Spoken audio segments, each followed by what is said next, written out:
Hello, dear students. Very good morning to all.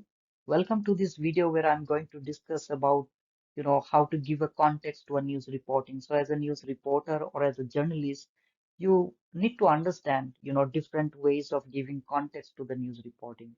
So are there different approaches? Are there different ways through which we can report a news in terms of context? Are there different terms of context or different approaches that we can follow in order to bring your story into the limelight in the background of a context? So let's try to find out what can be, most possible ways uh, that we can follow.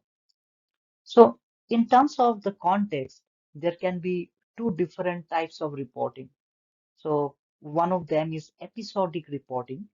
So here, a reporter or a journalist, they concentrate more on an individual event.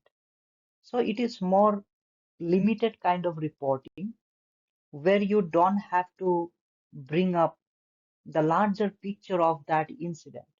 You just stick yourself in finding out about a particular event or a particular incident or on a particular individual. Okay. So here we don't go over, explaining the surrounding events and incidences. So one particular incident may have its relevance to the surroundings, right? So we don't go over reporting all those things in an episodic reporting. Okay. It is very spontaneous. You do not have to think over what to write, how to write, and what are the different, you know, things that you will bring in while, giving some twist to your story. You don't have to think all these things while, you know, writing an episodic piece, okay, or while you are into an episodic reporting. This is very spontaneous. What you see, you report, okay, and what is in front of you. And it's more like, limited to a boundary. You do not want to go beyond that. You will try to reflect upon each part of that incident, you know, episodically. So there will be different episodes where you will come up with a new revelation every day. So you don't also try to report everything in one go. So if there is a new revelation of that incident or of a particular event that you have come across today, so you will report that in your second episode or in your third episode, right? So you follow up the story in that way. And it more or less you will find that it tries to, you know, cover the entirety of the context into different series. They don't try to, jump into the conclusion right at the time when the incident occurred. Okay. And that is why it is said that it is very spontaneous.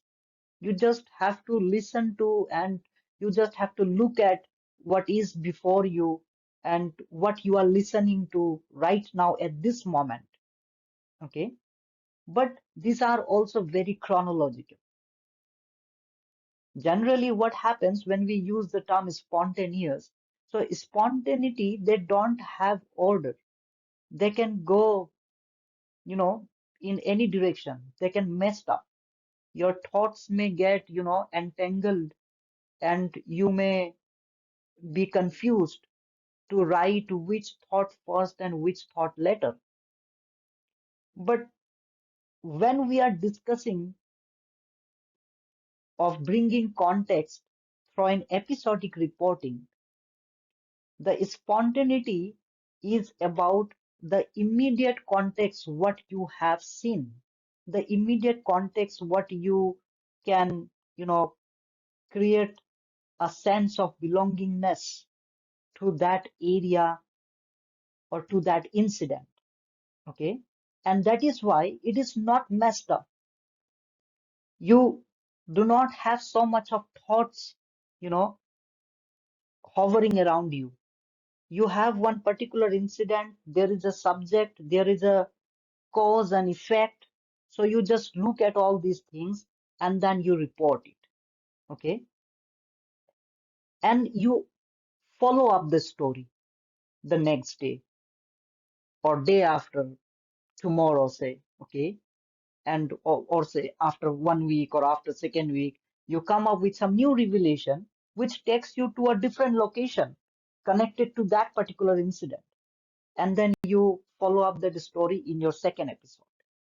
That is why it is said that it is spontaneous and at the same time it is also chronological in order. Okay. And it follows the natural way of how that incident unfolds. You do not try to do anything from your end. Okay. It may not be like, forcing yourself to get the information about that incident. It is something that reveals by its own. Okay. So that is why in an overall, if we try to conclude about the episodic reporting in terms of the context, then we can say that through this kind of reporting, one event at a time, through different series in different episodes, we bring immediate context to that reporting. We bring immediate context to that kind of writing. So this is called an immediate context. Okay. And through episodic reporting, this immediate context is brought to light. Now let's look at what is the second different kind of reporting through which we can also bring the context in different way. So we have now this reporting called thematic reporting. And it is very much different from what we just now discussed about the episodic reporting, right? Which is very immediate, which is about what you see at the moment, okay, right at the moment, and you don't try to force yourself to dig into the story and try to collect the information. You, in episodic reporting, you follow the natural way of how the story unfolds, right? But in case of thematic reporting, you need to be, farsighted in your, in looking at the things. The farsightedness is one of the characteristics that distinguishes, thematic reporting from the episodic reporting. You are very much looking at the larger effect of this incident or of this issue for the larger good of the society. So you are drawing a large picture of a content through your reporting. So these kind of reportings are called thematic reporting, where you just pick up one particular theme, or for example, say where you just come across one incident or one contemporary issue which people are suffering from or are struggling with. So you pick up that theme and you try to look at what are the larger effect of this particular issue that may occur, or what is the larger thing that people must know about this issue. Okay. So in case of a thematic reporting, you try to, look at yourself and you try to ask yourself that what do you think about this particular issue. So you pick up and you pick up a theme and then you try to find out what are the different sub issues that can be addressed for these larger issue. Okay. So while doing that, we in a way investigate a particular issue. We do an investigative story. So it will not be proper to say that we force ourselves to get the information. It's not like that, but it depends upon our instinct. Okay. So something that must be compelling you or telling you that, okay, you should look at this end, you should look at this particular way, where this issue is leading to, and what this issue is causing to the people, right? So it is more in that. You try to find out the relevance of this issue to different fields. Okay. For example, say you have heard about a village nearby your hometown where people are suffering from polluted water, right? People are getting some kind of disease after drinking the water from the well and the river which is there in that village. And then you go there, right? You go, you speak to the people, you look at the condition of the people who are suffering from that disease. You try to understand what are the symptoms they're getting. You go and talk to the doctor, what is actually happening with them. You also talk to the villagers, you talk to the village headman, try to know why is this happening and what they are doing to mitigate this kind of problem. And you also go beyond that. You also try to talk to other communities. You will also go and talk to the scientific communities, right? You will also try to talk to the political people, right? The political influential persons who might be responsible, you may not know, for, you know, bringing some factories, their industries there, which are polluting the water nearby, right? So these are the relevance contexts that we also look into, we consider while, you know, reporting a particular issue thematically. Okay, so there can be different themes, and you can directly, come to this point that, okay, this is not a man-made, this is not a man-made pollution. Okay, this is a natural cause. The disease is being caused by some natural factors. Okay, and sometime if you find out something which is caused by man, by people, then you will write that this is a man-made cause. This is due to the pollution, this is due to the bringing up of different, industries and all these factories nearby the river, with all these, chemicals are going into the river and people are consuming that water from that river, right? You may also try to catch the larger picture. You can also reflect upon the bigger issues like climate change. Oh, this may be because of the climate change, and climate change is also something which is man-made. So this is how we go with, reporting thematically, the the thematic issues. Okay, it is more into that. It is a kind of it is not spontaneous. When I say it is not spontaneous, that means you do not wait for that incident to, unfold by its own. There must be, more effort, maximum effort from your side to get the information from that incident, right? And try to reflect upon the different causes and consequences of this issue that is happening there. Okay. And while doing this kind of reporting, we do not follow any chronology, unlike we do that in episodic reporting, right? There is a chronology.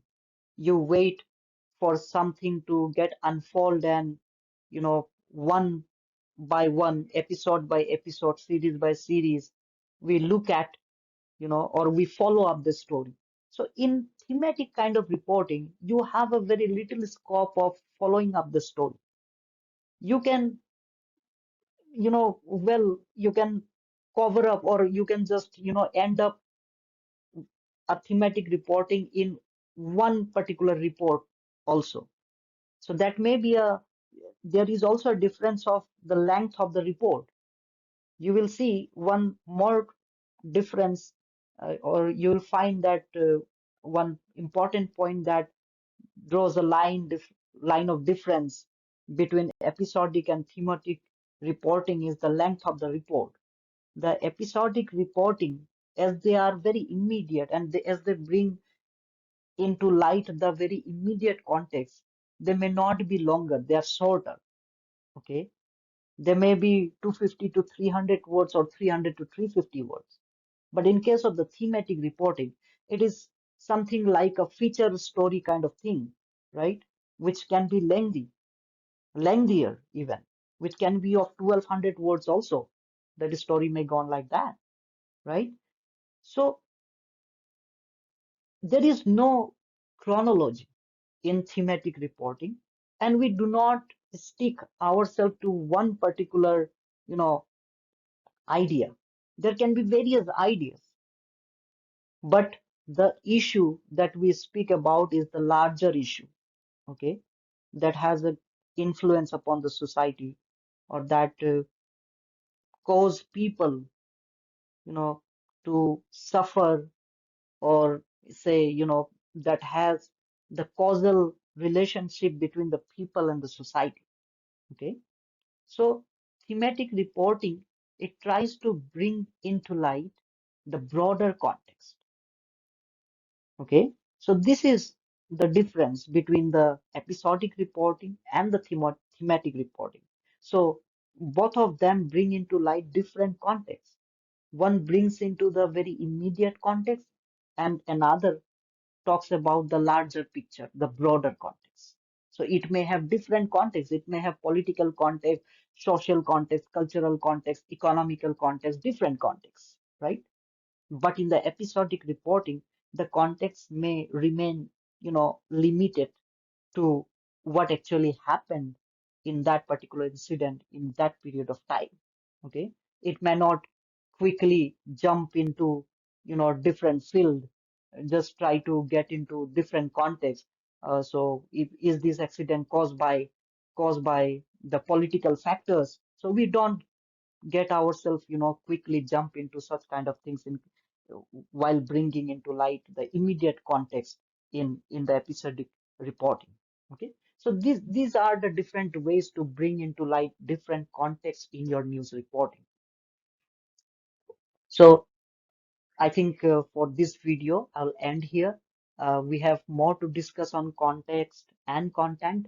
I will come up with several videos on this. Thank you.